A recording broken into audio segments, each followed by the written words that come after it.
Moisés, porque eu estou na ponta da linha com o deputado federal José Nobre Guimarães. Ele fala direto do Pernambuco, está acompanhando a agenda do ex-presidente e presidenciável Luiz Inácio Lula da Silva, que está na região Nordeste, dia 20, segundo o que está posto, tem almoço com o governador Camilo Santana no Abolição, e o Guimarães traz algumas informações a respeito desta agenda de Lula pelo Nordeste brasileiro.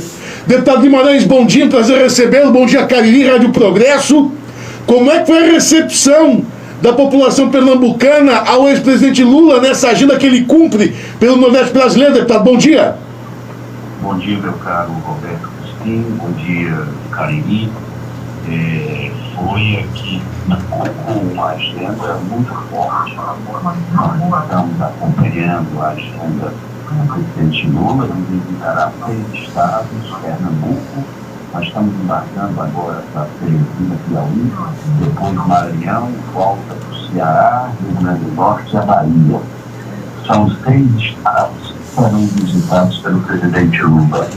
Nessas visitas, ele conversa com liderança, conversa com governadores que são aliados, como o governador de Pernambuco, o prefeito da capital, como aí no Ceará também conversará com o governador Camilo Santana e receberá várias lideranças de outros partidos, além de visitar investimentos importantes que foram feitos quando ele foi presidente da República.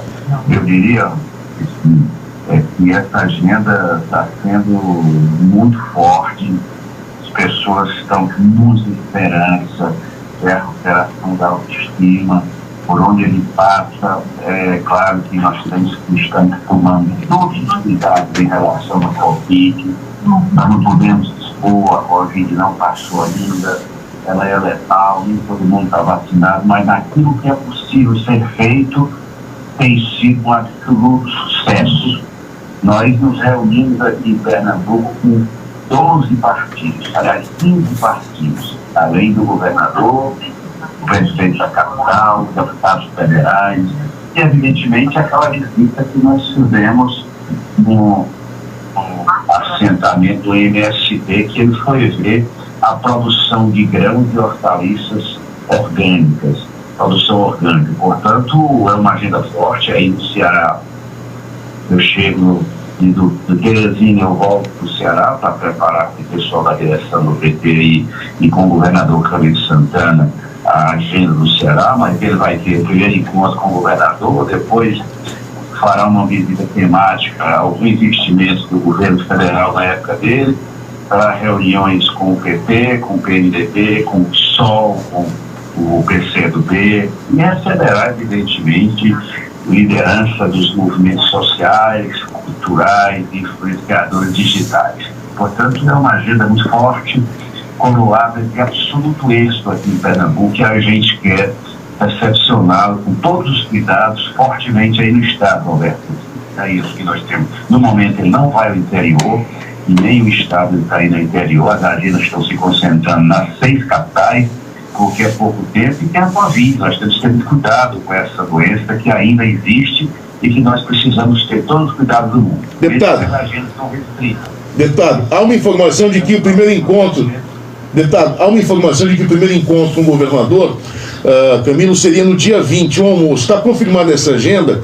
E outra situação que nos chega, a vinda de Lula sacramentaria a posição do PT em relação à indicação de Camilo pela disputa ao Senado em 2022. Eu sei que o senhor é defensor dessa candidatura, nós já conversamos isso, em outra ocasião o senhor fazia a explanação a respeito desse apoiamento, né? Mas nesta vinda de Lula, haverá na conversação com Camilo, né, apontamentos do ex-presidente garantindo evidentemente a necessidade que o PT observa de ter o Camilo disputando o Senado no próximo ano? Veja, Roberto, essa agenda do presidente Lula não é uma agenda eleitoral. Ele vai, evidentemente, tratar dos temas que dizem respeito à vida do povo, à crise que o Brasil está vivendo e toda a frente ampla que ele quer liderar de oposição a esse governo que tem causado tanto mal ao país. Evidentemente que nas conversas mais reservadas, a ida dele ao Ceará, evidentemente, se consolida, sim. Não é para decidir, nós já temos um amplo consenso interno. Camilo é o do Lula, é o nosso pré-candidato a senador. Assim como eu estou também pré-candidato a deputado federal.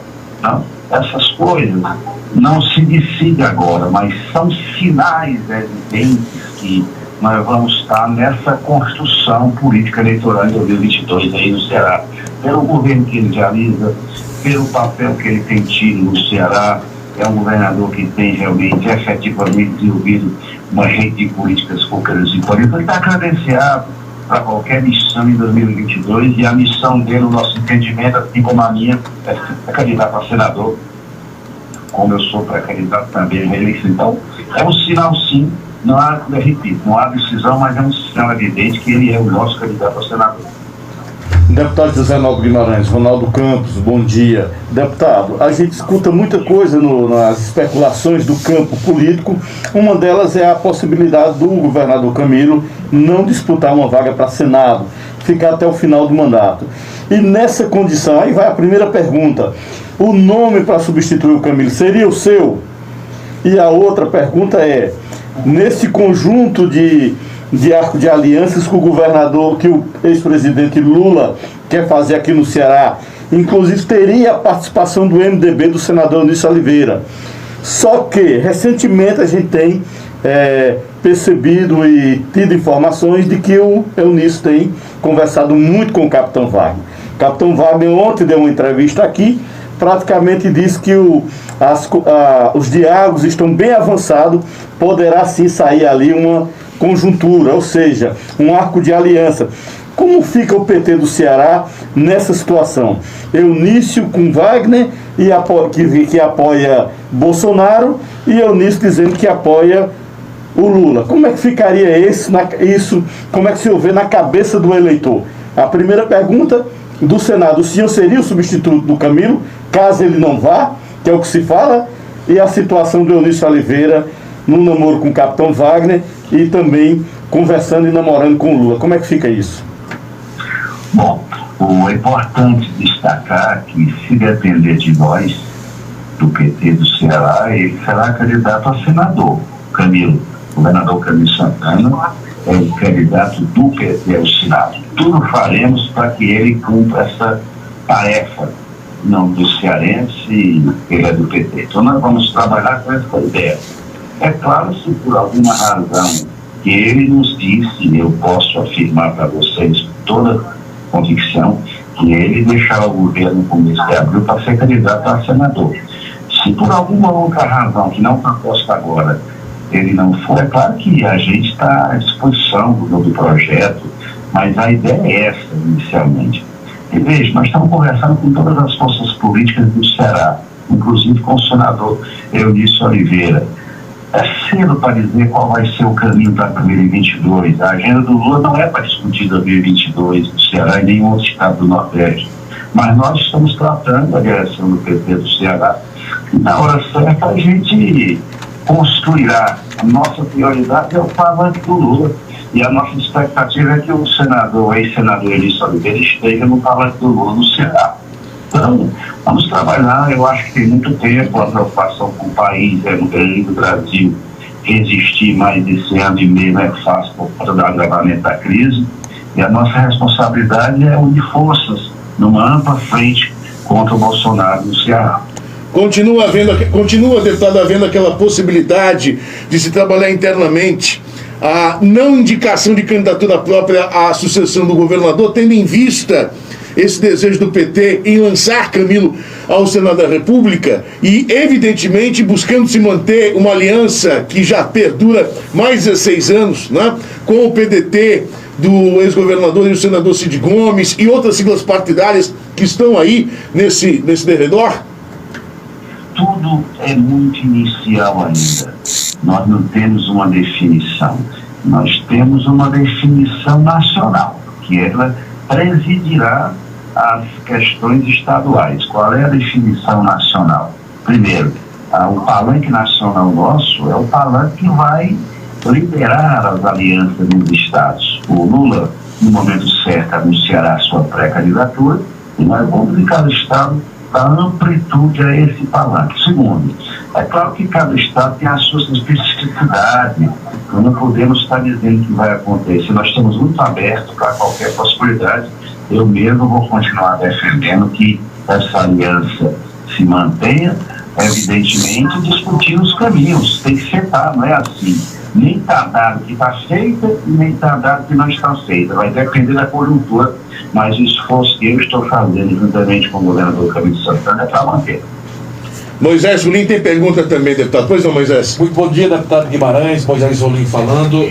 Deputado, eu queria fazer uma pergunta referente a esse cenário que nós estamos vivendo, né? O senhor tem acompanhado, eu tenho certeza disso, a tentativa, muitas vezes, de ataque à democracia, os desrespeitos às instituições, né, que regem esse país. Queria que o senhor falasse um pouco, como parlamentar, como é que o senhor acompanha esse momento de ameaças à democracia, a tentativa a todo instante de uma ruptura institucional no nosso país?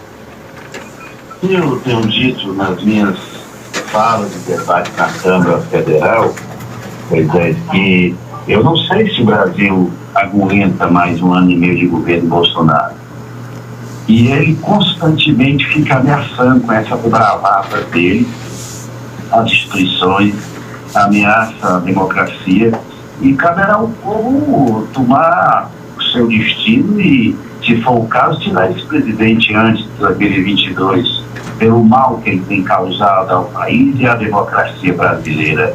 O Brasil é um país gigante, não pode aceitar por muito tempo esse presidente que está, porque os predicados dele não são compatíveis com um país da dimensão do tamanho do Brasil. Então a situação é muito grave, todo dia ele faz uma ameaça, todo dia o povo brasileiro se decepciona, porque o governo, além disso, é um governo incompetente, que não sabe governar, vive fazendo fake news, agredindo as pessoas, semeando ódio. E nós temos que tirar esse presidente. Seja, se a Câmara tiver coragem, faz-se o impeachment dele. Mas nosso limite é 2022. É preciso que o povo se prepare para derrotar esse governo e suas políticas. Porque ele faz muito mal ao país, à democracia, aos direitos. A vida é como a gente fala, como os organismos internacionais estão dizendo, é um governo genocida. E, portanto, ele não pode continuar mais governando esse país. Ele faz muito mal ao Cariri e ao Ceará.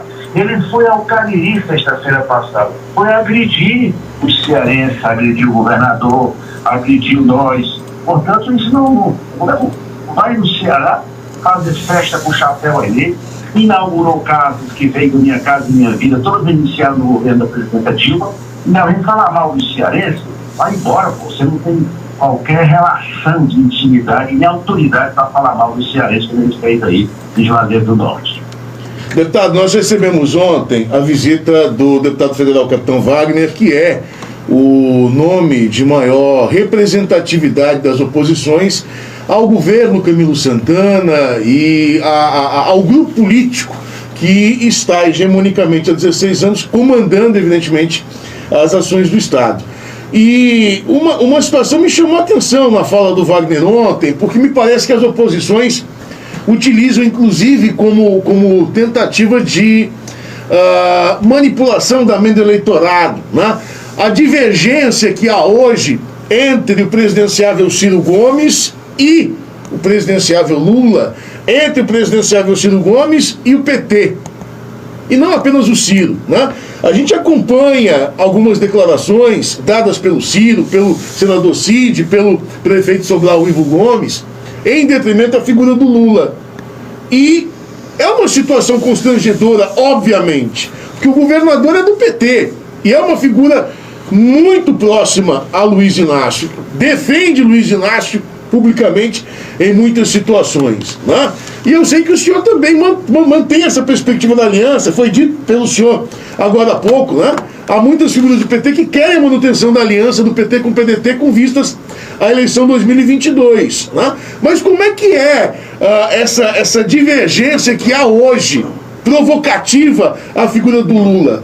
Porque muita gente não entende a questão como sendo natural do processo eleitoral vindouro, né?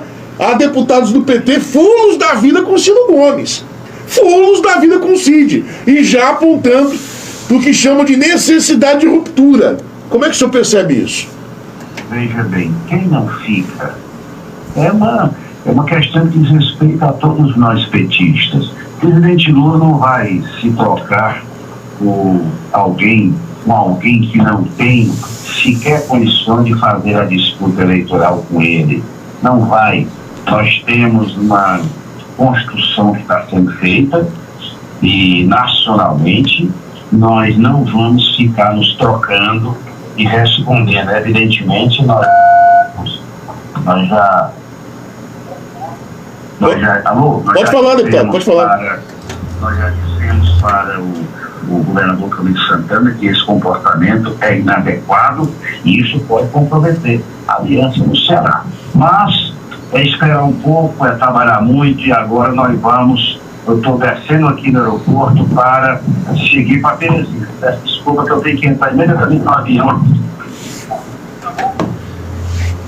Bom, acho que ele já entrou na aeronave, inclusive, né? Já entrou na aeronave. Deputado Guimarães, obrigado pela participação. Ele vai estar conosco em outras ocasiões, né? Teve que interromper. Gentilmente nos atendeu, né? E ele estava no carro, em deslocamento pelo aeroporto, e dizia: Roberto, tem que ser rápido, porque a gente vai embarcar para Teresina. Estou aqui na comitiva do presidente Lula e a gente segue aqui pela agenda de hoje. Gentilmente nos atendeu, conversou conosco, e aí a conversa foi interrompida porque ele estava adentrando na aeronave. Tem que desligar o celular, não tem jeito mesmo, né? Mas em outras ocasiões, outras oportunidades, ele vai estar ao vivo em cores e a gente amplia esse debate. Agora, que situação, viu, Ronaldo Campos, Moisés Regis Santos, que situação, né? É um partido que não quer perder a aliança, que quer manter a aliança, mas que recebe das principais lideranças do partido aliado críticas à sua maior liderança. No caso, o candidato, o presidenciável e pré-candidato à presidência Luiz Inácio Lula da Silva, né? Manter essa aliança é muito difícil, evidentemente, por conta das questões relativas à eleição presidencial. Mas há bons nomes, há bons articuladores, o Guimarães é um deles, o Camilo não quer de forma alguma que a aliança seja quebrada, né? Então tem que ter muita parcimônia, tem que ter muito equilíbrio, mas não é matéria fácil, né, Ronaldo? Sem sombra de dúvida, Roberto. É uma articulação muito difícil. Eu creio que, no final, o Camilo e o Guimarães irão conseguir manter esse arco de aliança, até porque tem as peculiaridades, como falou também o deputado José Naldo Guimarães. E quais são as peculiaridades de cada estado? É justamente o dia a dia, são as hegemonias regionais, porque agora há uma ameaça clara com a pré-candidatura do Capitão Wagner. Capitão Wagner vem batendo na trave, como disse o Roberto Crispim ontem. Capitão Wagner vem se articulando. E aí, se houver uma fissura nesse momento, se o PT for para um lado e o PDT para outro, pode ser que nesse vácuo o Capitão Wagner se dê bem. E aí, não é só o Capitão Wagner se dê bem, é o projeto de direita conservadora que pode ser instalado no estado do Ceará. Um estado que tem uma ampla adesão aos projetos políticos de uma coisa mais flexível, mais progressista, digamos assim. Então, vai se levar em conta isso? Vai. E quais são as duas principais figuras desse jogo? É o Luiz Inácio e o Ciro Gomes.